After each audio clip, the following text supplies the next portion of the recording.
Janasena, Telugu Desam, Bharatiya Janata party ఇవన్నీ కూడా 3 ప్రత్యేకంగా రాష్ట్ర ప్రయోజనాల కోసమే మనం గుర్తు చేసుకున్నాం.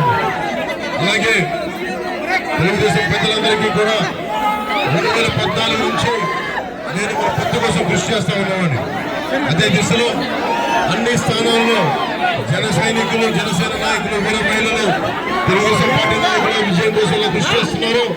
ఈ రోజున పిఠాపురంలో జనసేన అధ్యక్షుల విజయం కోసం మీరందరూ కృషి చేయడం ముఖ్యంగా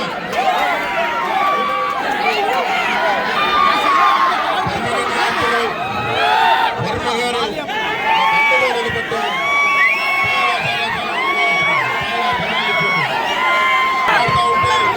నిలబడతా ఉంటే నా విజయం కోసం నేను ఉన్నానని చెప్పి ఆఫీస్కి మీరు వచ్చి చెప్పినందుకు వారికి ఈ రోజున ప్రత్యేకమైన నా కృతజ్ఞతలు, నమస్కారాలు తెలియజేయడానికి వచ్చాను. వర్మ గారు వెన్నంటే ఉంటాం. వర్మ గారి నాయకత్వాన్ని మరింత బలోపేతం చేస్తాం. వారు రాష్ట్ర స్థాయిలో మంచి బలమైన స్థానంలో ఉండాలని దాన్ని కృషి చేస్తాం.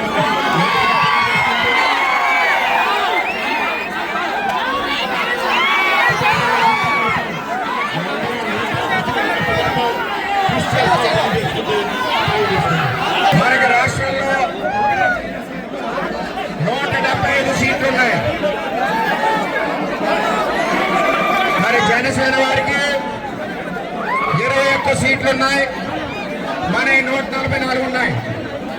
మన 144 సీట్లు పవన్ కళ్యాణ్ గారి భుజాల మీద వేసుకుని చంద్రబాబు నాయుడు గారి ఇద్దరి నాయకత్వంలో గెలిపించడానికి కంకణం కట్టుకున్నారు.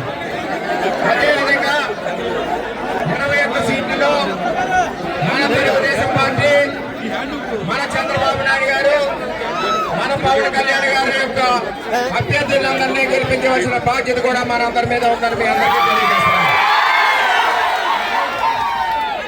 ప్రతి ఒక్కరూ మన పిఠాపురం నియోజకవర్గంలో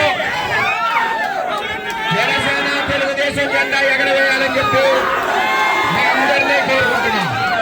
మనందరం కూడా ఒకటే మాట, ఉమ్మడి అభ్యర్థి ఏదైతే పవన్ కళ్యాణ్ గారు మన పిఠాపురం మీద నమ్మకం పెట్టుకుని వచ్చారో